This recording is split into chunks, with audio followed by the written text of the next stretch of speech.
Hello, caption দেখে নিশ্চয়ই বুঝে গেছো কী নিয়ে ভিডিও বানাতে চলেছি। It's my birthday blog.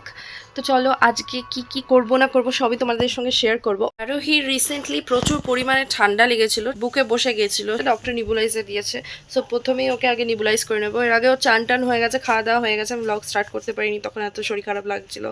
এখন স্টার্ট করলাম, এখন ওকে নিবুলাইজ করে তারপর আমি চান টান করবো, তারপরে দেখা যাক কি হয় কি না হয়। আজকে বাড়িতে লুচি আর ছোলার ডাল হচ্ছে। নাও, হাঁ করবে, হ্যাঁ হাঁ করে করে নেবে, ওকে।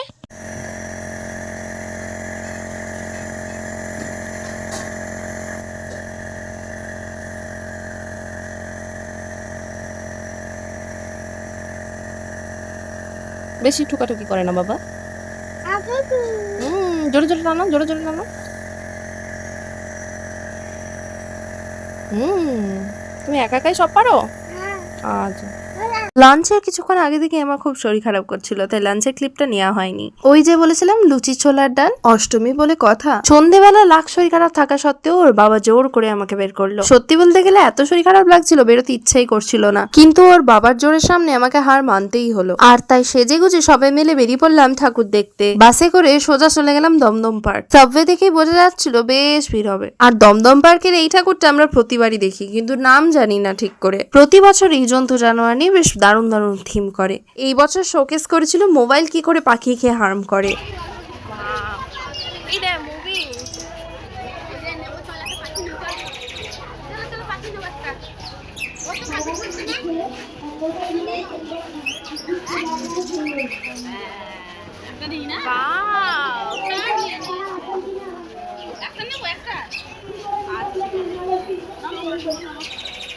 তারপর চলে গেছিলাম দমদম পার্ক যুবক বৃন্দ। এটা থিমের ব্যাপারে সেরকম কিছু আমি জানি না, শুধু দেখে মনে হলো গ্রামের ওপরে আর বাঙালি আনার ওপরে বেশ। প্যান্ডেলটা খুব সুন্দরভাবে সাজানো হয়েছিল, হাতের কাজগুলো ভীষণ নিখুঁত ছিল। সব থেকে বেশ ছিল দুর্গা মায়ের মুখগুলো, এতটাই মিষ্টি যে দেখে মন ভরে যাচ্ছে। এরপরেই চলে গেলাম দমদম পার্ক সর্বজনীন। এন্ড দ্য বেস্ট পার্ট ওয়াজ এটার একটা টাইটেল দেওয়া আছে আলাদা করে, হারায় খুঁজি। প্রতিটা প্যান্ডেলে প্যান্ডেলে বাঙালিয়ানা আর বেঙ্গলি কালচারকে তুলে ধরা হয়েছে। আমার তো মনে হয় সারা বছরে শুধু এই সময় বাঙালিরা সব থেকে বেশি নিজেকে প্রাউড ফিল করে। এটারও থিমটা দারুণ ছিল, হাতের কাজগুলো এতটাই সুন্দর আর এতটাই নিখুঁত যে কি বলবো, ভাষা হারিয়ে যাচ্ছে।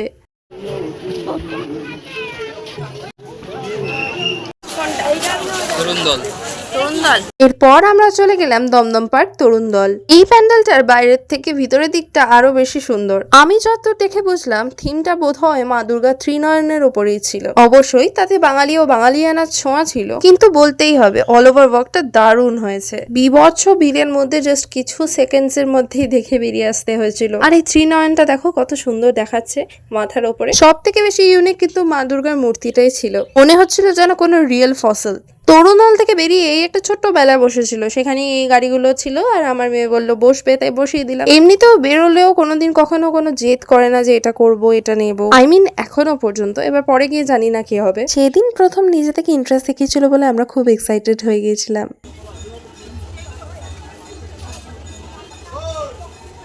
ওই রে বাইকটা। আরোহীর গাড়ি চড়া শেষ হতেই আমরা একটা স্টল দেখে ঘুগনি খেয়ে নিলাম। একেই তো বিশাল গরম, তার মধ্যে আবার ঘুগনির ঝাল, তাই তাড়াতাড়ি করে একটা কোল্ড ড্রিঙ্কস কিনে নিলাম। এরপর রওনা দিলাম দমদম পার্ক ভারত চক্রর দিকে। সামনের এই বিশাল রকমের ভিড়টাকে দেখেই বুঝতে পেরেছিলাম ভিতরে নিশ্চয়ই কিছু ইউনিক আছে।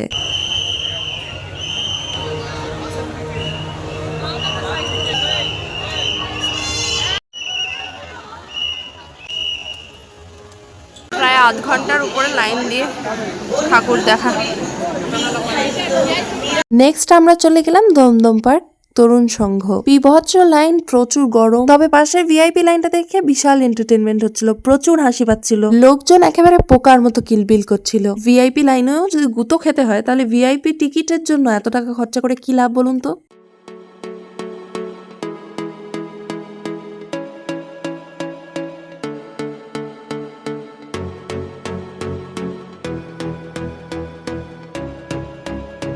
ভীষণই অ্যাস্থেটিক একটা প্যান্ডেল ছিল।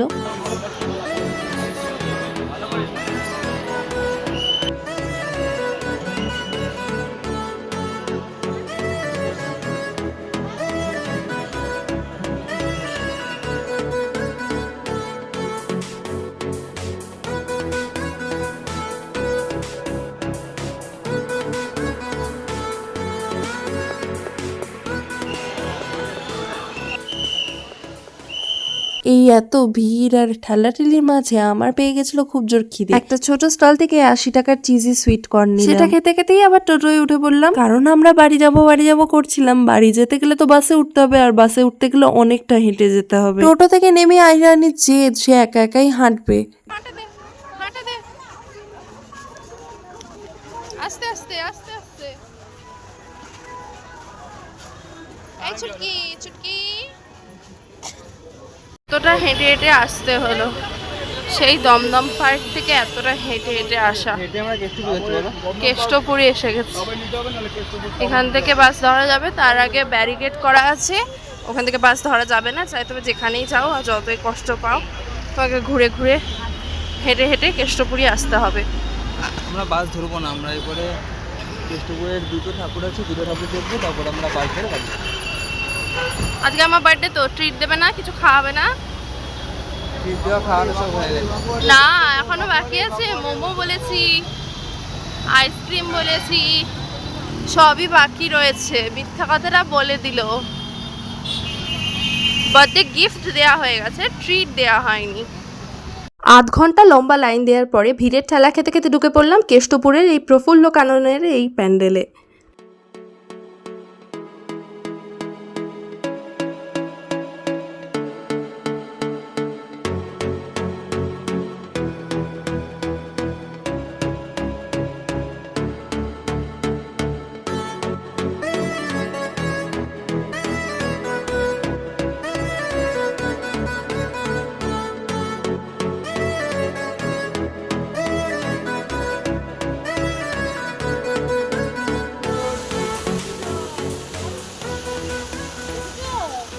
হাত দেবে ও জল। এরপর শুরু হয়ে গেল আমার বার্থডে ট্রিট। সেই বেরোনো থেকেই মোমো খাবো করছিলাম। শেষে বাবা আমাকে মোমো আর চিকেন ললিপপ খাওয়ালো। দেন আমরা চলে গেলাম কেষ্টপুরের আবারও আরেকটা প্যান্ডেলে। এটারও নাম আমরা কেউ জানি না। এই প্যান্ডেলটারও থিম দারুণ ছিল। ওয়াইল্ড লাইফের উপরে আমরা হিউম্যানসরা যেসব ক্রুয়েলটি করে থাকি তার উপরেই।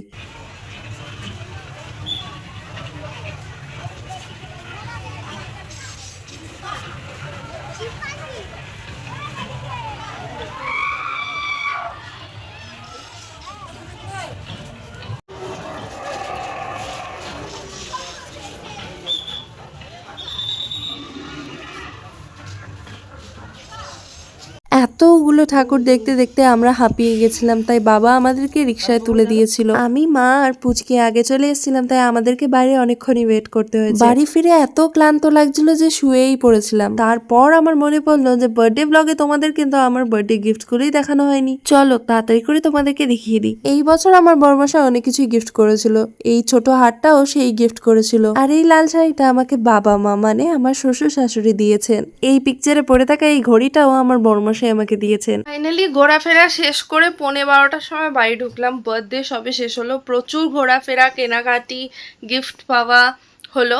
এই ভিডিওটা আজকের মতো এখানেই শেষ করছি। চলো তাহলে টাটা।